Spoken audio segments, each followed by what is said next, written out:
What's up, guys? Welcome. That's not the intro. Welcome. It's okay. It's fine. We'll just I'll cut it. What's up, guys? I'm your host, Lucie, and this is Eventually It All Connects.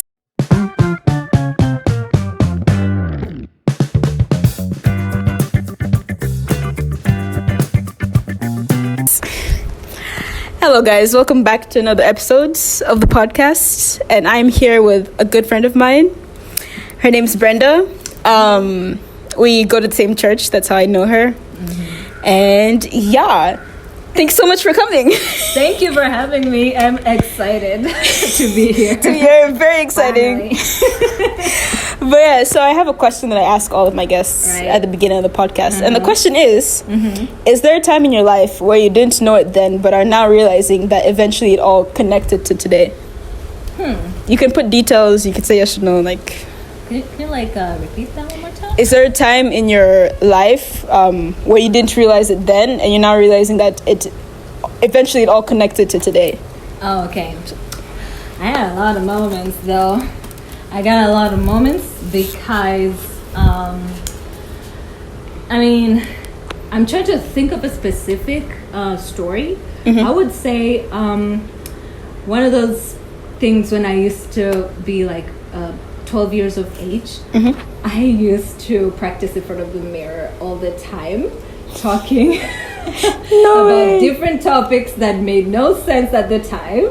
I would just sit down and just, try to talk to myself, look at myself in the mirror. Yeah. And I was like, I would ask myself, why am I even doing this? I'm not even sure I'm gonna be like a TV personality, which obviously is not something that I'm gonna pursue, but it's something that just took an interest. I took an interest in it, and so I thought, okay, why not? And so the more I did it, the more I became more accustomed to it, the more it became a little habit that was so hard to leave by. And eventually, here we are in a place, a time where I can be able to talk in front of the camera and not freak out. Yeah. But at the same time, be able to be able to express all my ideas in front of the people, in front of the crowd, and it makes me feel like, hey, it wasn't for nothing after all. Who knew? It's like God knew. It's I'm giving you this, cheering you on. That's fun. So obviously you didn't know it then, you didn't know that time that it would lead to you today or a few years later that you'd actually be doing that. Yes, but I just had that, just that at the back of my mind that somehow this is very important. That's something to point out, I guess. That it's important to prepare for something before it happens, and then when it happens, it's just very seamless. You don't have to you just go organic. You don't have to be a make believe or something. So it just falls in place. And so, if you're doing that, I'm encouraging you, whoever you are. It's like you knew back then. It's like, you know what? I might actually go on a podcast one day. Yes, I might even start, I must start somebody's podcast. Look at this. It's incredible. Here we are today. But yeah, that's actually very interesting. That's really nice. But yeah, so today's topic is social media. Yeah. And just the world of social media, basically. And it's one of those things where I feel like there's so much to it. Oh, yeah. It's a lot to unpack there. It's one of those things where, let's say for me, I'm if I see, little kids or, even, let's say my future kids. I'm scared for my future kids to be on social media. I wouldn't blame you. I'm can you just not go on there until you're 20 or 21? 30 because where you fully understand. I know. When you fully understand, actually handle everything that's going on. But I'm no, I'm not gonna lie. Me having been on social media, I'm it's a scary place. It is. It actually is. It can be very scary because the world we live in today. I don't even know. I'm just I think it's because I'm obviously now more of an adult and I understand it more than when I was a child. but it's just like when you hear certain stuff, when you see it, it's just like, this is the world I'm living in, you're telling me. Oh yeah, that I'm here. It's just, I'm telling you, it's so crazy. I'm just like, nah. It's a whole circus up in there. It really is. What's your intake on like social media? Like, do you think it's like scary? Are you like, you know what, you need to make sure that you're mentally prepared, or? Well, I'm gonna throw in my story. Of course, I'm gonna throw in my story because I feel like if you're gonna advice to something, at least you can just, you know, be able your own experience. Yeah, you have to have a little walk on a mile or two about how it actually, you know, came to be. So for me, I remember when I was like done with phase 1 of high school, for all that you do not know, ordinary level, and I think that was the first time I got my phone. And so, of course, when I got my first phone, I wanted to be on the first social media that was so trending, which at the time was Facebook, literally. Literally. Mark Zuckerberg, right? So, shout out to you if you're watching this. Yeah, we're here, okay? So, I was like, okay, let me just try this Facebook thing, you know? I have a good phone. It was a clicker at the time. It was just so fantastic. And I literally just, you know, at the time I was just very, very, like, curious-minded. So I didn't really think about, like, the effects or anything like that. I was just wanting to be there and want to know, like, how it works and how it... I was just generally very curious.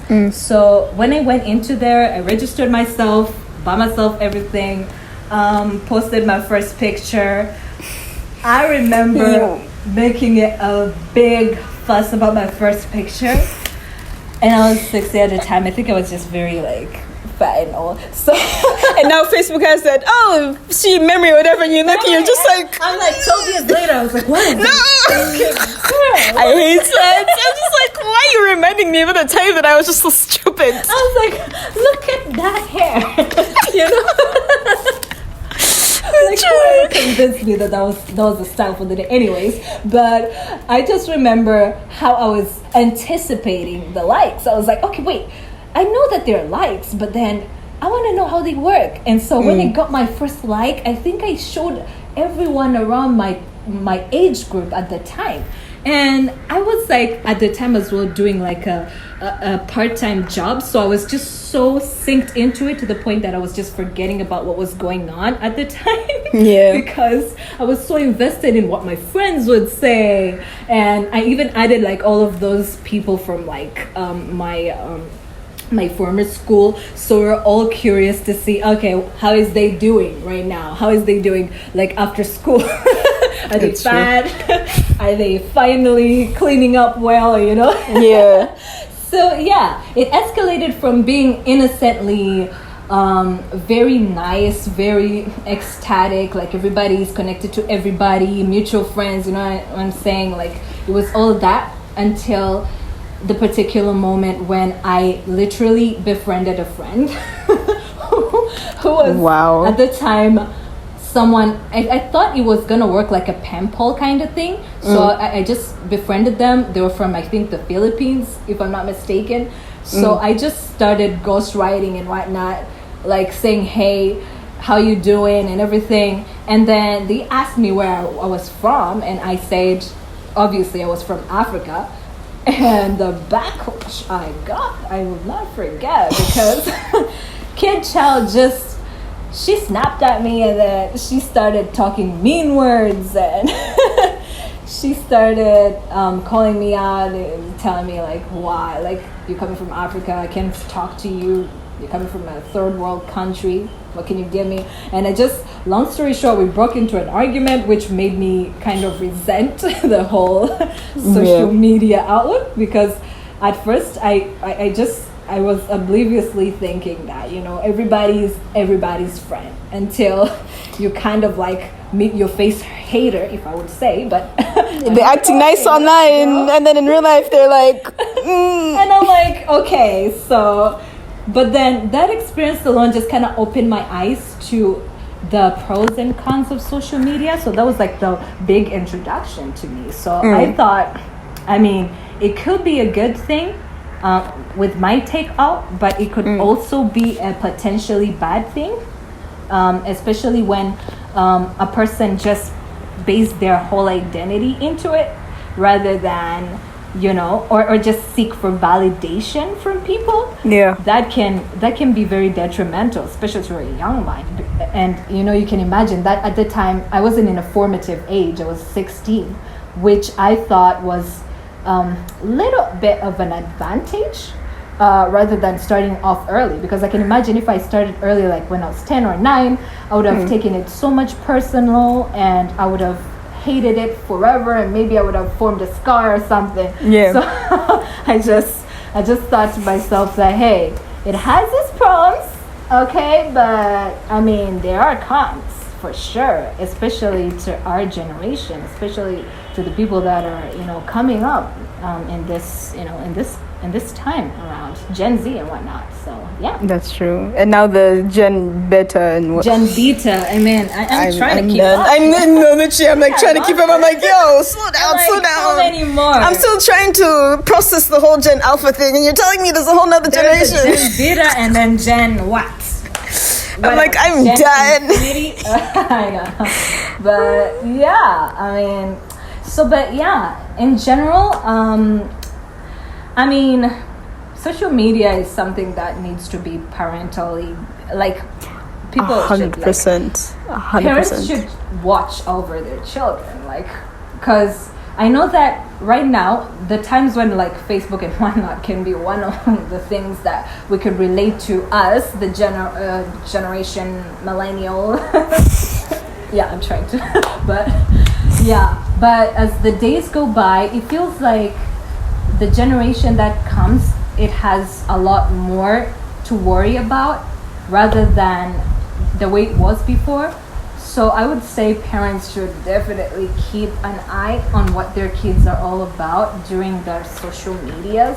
And you know, it's escalated to a bunch more others, like you know, Thread, Instagram, and TikTok. And it's actually crazy. Is there anything else I'm missing? Snapchat. And there's apparently another one on the way. I literally can't keep up with all these things. But yeah, it's just really too much of it. But I mean, while you can definitely try to put a stop button into some of that, because you know, not everything needs to be telecasted. You know, some of these things need to be private. You know, and that's true. Yeah, so that's one of the things. Before I kind of before you go on a whole tangent. No, that makes sense. I guess most of these questions you've already answered. Which is great. It's going a whole tangent, and you're like, no, what's going on? And it's like this tab that's been open, and I'm glad it's you just asked. No, but that's the whole point of a podcast. You just talk, you have like a normal like conversation, put it out there, yeah? And say what you feel about it. But yeah, so I was actually gonna ask, why is it so easy for people to be mean on social media? Like, why do you think that people are like, oh, let me write a hate comment, or oh, let me go street and DM this person and say, like, the whole cyberbullying, basically? Like, why do you think it's so easy for people to do that? Oh, I think that's actually a very valid question, you know. Whenever I think about cyberbullying, especially in the point of view of our generation, I feel like it's more connected to comparison and insecurity than anything else. Because, I mean, like, for a person to actually write something that is very rude, very mean to somebody who they don't know, first of all, leaving aside the people who actually know each other, because that's actually fitting into the comparison umbrella. But most of the people are like, you know, fighting battles that people don't know of. And a wise person once told me, and this wise person should get credit, by the way, is my sister. She said, shout out to you. She said that hurt people, you know, and I know it's a very like common phrase. It's maybe No, I But believe literally. it's so true, because you wouldn't say something hurtful if you weren't hurt.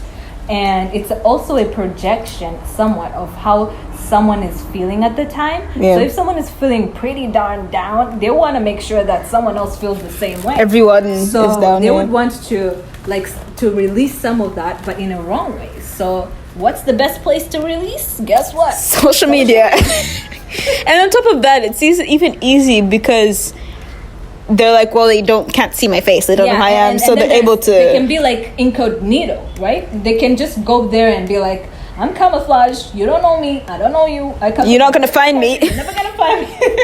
And there's no police, unless there was a social media police actually. But they've put like some of these things of like blocking accounts, and hiding comments. But I'm talking about like a general perspective that for a person to actually say something that hurtful, mean to somebody they don't know, it always stems to some place where like, there's no sense of accountability of somebody, holding someone accountable on a level of like, like the way I mentioned police, like somebody, nobody's gonna arrest you because you kind of like said a mean comment or anything like that.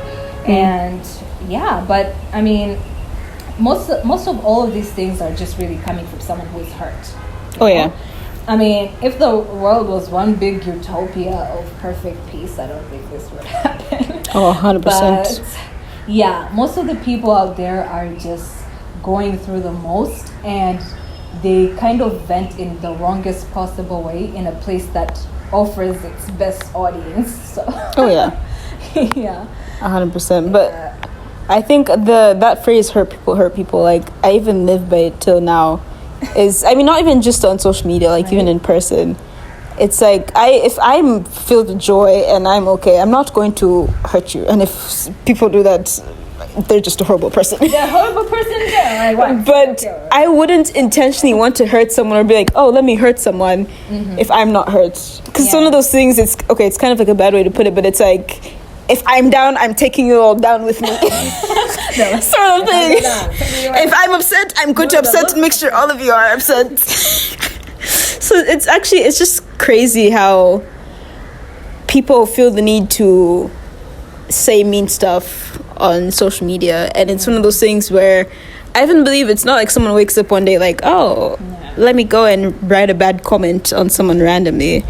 I feel like it's, again, just a buildup of things and just stresses and stuff going on in their life that makes them, like, do that. So, like, even with me, whenever not saying, like, you condone or whatever comments and hurtful comments, but whenever I look at those or I go to, like, influencers or celebrities' pages and I see people, like, writing those comments, because for me, I'm like, I get pissed because I'm like, why are you so, like, if you don't like them that much, why are you on their page? Like, no one's forcing you to go on their page. I'm like, onto that actually, because there are people who are like always visiting like a page of so and so. So like, you have this iconic superstar maybe who is telecasting their lives, and they want to like show the picture. Maybe they went to Hawaii and everything. They are one big happy family, and then you find somebody who's like hating on it like every other post. I think they're the people who are following up the most than even the fans themselves. And so like, why would you throw comments that would hate on somebody if you will actually end up looking into their page? Because I mean, there is an unfollow button, and it's like no one's forcing you to go on their page. Forcing you to go to their page, so you can just actually take whatever you have. But you can leave them alone. That's also an option. But then, I'm just thinking like, it's a love-hate thing, like there's also this thing that people would say that the more people show like hate, is the admiration, the hidden admiration behind. So you really admire them, and you sort of like show so much hate that you admire, and there's also a mixture of the melancholy of being crushed that your life is not looking like that. And so which brings us back to comparison, and just iconically, it's just one of those things that you feel like, man, like it's a back and forth of its kind, but it's mostly because somebody is just facing like something that is stop. Do you think what people post on their social media is real life? Is it real life? That is interesting. I feel like in most aspects, like, is not all there is to it. So it's either a half truth or plain fake. As a no-brainer, plain fake. Because they wouldn't, I mean, with the social media that is being promoted right now, say Instagram, because I am millennial, so I can relate to Instagram better. You wouldn't think that everybody is always waking up to a yacht morning or like traveling experiences.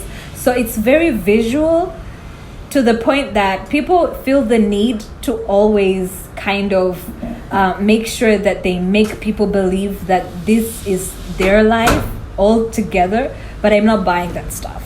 See, because I mean, I don't believe like all these highlights are everybody's, are like your daily life, for instance. I would beg to differ though, like for some of these iconic people, superstars or anything, celebrities, because this is sort of like their job and this is their life. But I still believe that there is an aspect of fakeness inside of it. Pardon my choice of words, but plainly to tell it for what it is. Most of the people like to just, kind of like put a spice on it. Like you just kind of show people, hey, let me show you that my life is this interesting. And yes, I am always traveling from country to country to country, which is not like something that I'm totally against, but it's something that I feel like is overdone. And it's hard not to believe that it's not fake, you know what I mean? Yeah. So I just always genuinely feel like people are good at make-believes. No, they really are. Like, I remember I think it's a series, like an African series that I was watching when I was in Marangu. Yeah. And it was so weird because, so the lady was like, I don't even know if she was in a relationship or not, but she was kind of, I'm sorry, you guys. Camera girl. You guys, just so you know, there's someone behind the cameras.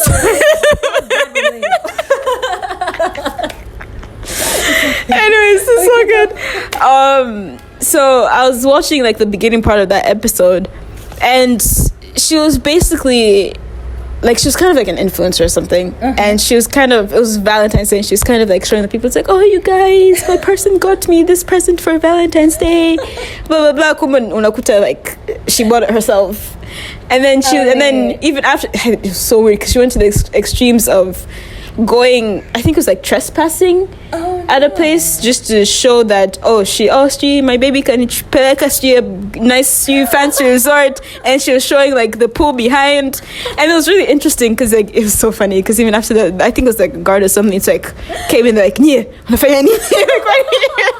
oh my god. And I'm just like, no, but like listening to this, they legit got exposed right there, right? Like to just look at that, like. But it's just one of those things where it kind of brought me like that. It reminded me of that, where people can literally fake their lives on social media, and you'd be like, oh my gosh, this person's living a lavish life. They're rich. They have a nice house and a nice car. Kumbe. Ain't it? It's not. It's not all what it seems. You can't make that stuff. What's that, Nani? What's that? The what's this a wavy place? Have you seen what's this wavy place? Everything. That is not what it seems. That girl. I was like, wait. Everything is not. It's not what it seems. It literally is not. If you've watched, if you've watched This Is a Wavy Place, you won't get that phrase. You but like, get it. But for the figure, social media. But yeah, so that's basically how social media is. So it's like you can't really believe, and nobody's going to show, oh yeah, I'm struggling with X, Y, and Z. I mean, it would be nice if people like could show their real lives, not per se go into details of the struggling, but like to show like, you guys, I'm human. I mean, and I also struggle with things. Nothing wrong with showing that you eat ugali and marai every other Saturday. Okay, it's not always supposed to be picture perfect. Like, it's really not. Like, oh, you know, I went to Hawaii this time, and I went to like travel to Europe and whatnot, and you're like, I swim with the whales. But it's not like, I mean, it's all bad and anything, but as long as you're not faking it, you're not making other people feel like, hey, they should look at this glamorous side, just showing off your life, showing off and blowing it on other people's face as well. You actually do well know that that's not your real life. Don't do it, kids. That's true, ladies and gentlemen. So, like, seriously, and this is very detrimental as well. And I would also take to I used to like had this neighbor kid that I used to babysit from time to time. I remember she used to be so caught up with this new social media. I don't remember the name of it, but she just felt like she had to definitely like show this side of her, like of her perfect life, living the princess life of home and everything, that I am like, it's like everybody was trying to expect as if like they're supposed to live like social elites of some kind. And I remember having this conversation with this particular child, and she was like, no, you don't understand how much school works, you know, this is the it for us. And so that's crazy. In like, to paraphrase her words, because she was on top of her toes all the time, especially when all of her friends who are posting up their lives of traveling with their parents. She felt like she needed to travel all the time, and I had to like, you know, kind of had a one-on-one with her and be like, you know what, you don't really have to, you know, you have to live your own life. You have to just be grateful with what you have, and if you are truly happy, you can post your happy moment. You don't have to fake a happy moment to actually make other people believe that you're having a glamorous life. Because yes, your life is good, but like don't try to be, you know, something other than what you are in your real life. And so I just remember while she was at the time very, very young, she took that advice to heart, to the point that she just changed up in a whole 360-degree manner.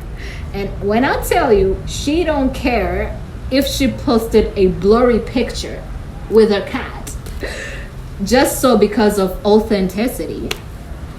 I was like very proud of that kind of shift and turn, because it finally made me realize that, you know, we have to like even talk to these our next generation about it, you know, because these are the ones that are living their lives more prone to social media than any other groups of people, especially during this time and season where nothing is really being hidden, you know.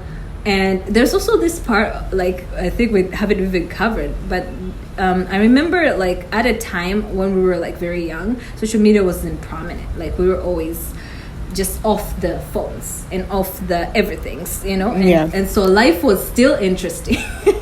Like, child, we used to like we played creatively. Nothing stopped us from playing, connecting, and becoming fully ourselves, even though at the time we didn't have social media, and life was pretty interesting. And I can tell you that 1,000 times. And it's also maybe a reason why we don't feel like we always have to telecast our like lives like that. Yeah. But with this generation, it's different, because what you post is how people take you. It's how they deem us first impression. And so I feel like for them, it's more important to reassure them about about living life out of the cameras and out of the glamorous expectations, more than any other group of people. And with that being said, I would say that, yeah, it's good to like keep social media on check. That's true. No, I mean, I even remember, actually, before I get to the point I wanted to get to, when you're talking about like even her posting blurry pictures, whatever, I remember that when it first started, that's literally what it was. People just posting photos and people not even caring whether, like, they just, those filters that they had before, the Valencia, what's not. But it's people just mostly posting pictures. Just pictures. Like, that's a time that I miss, because now it's like, okay, I have to make sure there's good lighting. I have to make sure, and it's like, they look like professional and thought out photos. I'm like, why can't we just post stuff? Something authentic, something that you're actually feeling at that particular moment. Yeah. I mean, for now, I would even give kudos to those who will like just take a picture of a flower they like, and then they'll be like, and then caption it. Because it is what they're thinking of, as opposed to like, hey, I'm in Hawaii. Oh, this is something else that I actually saw. There's a part where like I saw how people were like always posting they're by the window of an airplane that is going somewhere, and so I think you caught up to that, right? Oh my goodness. So you'd find a person who would take an entire toilet seat, pardon my choice of words, and they would just kind of angle it to face the camera in a way that they're just by the window of an airplane, so that they cannot look like they're having a glamorous life. They look like they're traveling, like they're at the airport, they're traveling and everything. And I even had this conversation with one of my people in the family, where somebody would just go to the airport, at the outside of the airport, and just take pictures and be like, hey, bye, I'm leaving. And then in actual sense, they just went there to maybe take somebody, pick them up and everything, just so they could show that, hey, I'm actually also about this life, when actually in actual sense they're not. Yeah. So I feel bad for it. It's actually crazy. For such things. So it is for that precise reason why we would think that social media can be very detrimental and very, it's just, it's taken in a wrong context. Cool. So that's true. But it's one of those things I've even come to realize, first of all, it's very bad for the mental health as well, in a sense where I think even myself I've had to kind of realize this. Us humans have the problem with comparing ourselves to other people. Yeah. And so when you have people that try and give that fake life of, I'm traveling, whatever, and then you start thinking, you're like, wait, how comes I'm not doing that? How comes I'm just here and I'm not doing anything fun? So you start comparing yourself to the people, and it's not just like traveling, it's this issue with anything. Like, for instance, with me and my experience is, so I don't know if me saying this online, but anyways, I'm very insecure about my body. Go right ahead. I'm very insecure about my body, and I've been insecure for the longest time. And so for me, looking at stream models or even looking at people with nice bodies, like, I thought it wasn't a problem, but I think with even unfollowing people, I'm like, it's a really good thing. And again, I've also had to learn myself. I'm like, I don't want to scroll through my feed and I see a photo on something and it's triggering my mental health, whether it's again body positivity way or any other way, because I'm like, my number one priority is my mental health, and I do not want to ruin that because of social media. Social media, people. Literally because of social media.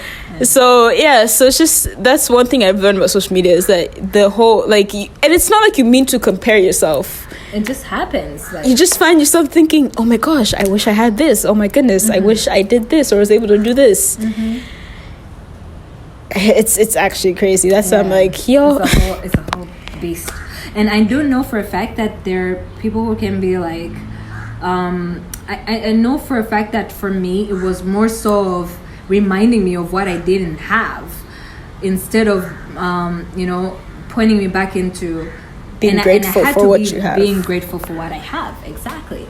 So I just figured that, if it's a never-ending cycle of showing this perfect life, I might as well pull back and just look at, take a step of, do I really have to do this? And when you find out that you don't really have to do it, you kind of sort of find this liberty of this is faith-based, and all of it eventually connects back to Christ. So I have Bible verses, and those 3 Bible verses are 1 Thessalonians 5:11, and it says, "Therefore encourage one another and build one another up as you are doing," which I think, especially when it comes to social media, that's very helpful, because there's so many times people are tearing people down. It's like, why don't we just build each other? Literally, God is like, you guys just build each other up. Why are you tearing each other down? Like, what are you doing? There's no point of this. But yeah, and then the next one is Romans 12:2, and it's, "Do not conform to the pattern of this world, but be transformed by the renewing of your mind. Then you'll be able to test and approve what God's will is." And that's also another thing. It's like, even when you're seeing these things or going through these things, just don't be conformed by what the world is doing. Don't go with the world's ways, but remember and stick to your ground of what the Bible says about it. And the next one is Romans 14:19. And it says, "So then let us pursue what makes for peace and for mutual upbringing," which sounds also a good one, because it's like, why don't we just all be peaceful? Let's be all peaceful, happy people, for real, though. Like, not telecasted. Like, no, you actually really should. Like, why? We just want peace. Yeah. But yeah, so that's the podcast. Yeah. Hopefully you guys enjoyed. Hopefully you took a lot from this. Brenda's a very smart person when it comes to these things. So I hope you've learned a lot from her. Again, not trying to say that social media is bad. It's a great place for many things. It's just there's some things that you just need to be more cautious and more careful when you're on there. But yeah, so thanks so much. Thank you guys so much. Thank you so much for watching, and if you're listening, thank you for listening, and I'll see you guys in the next episode. Bye.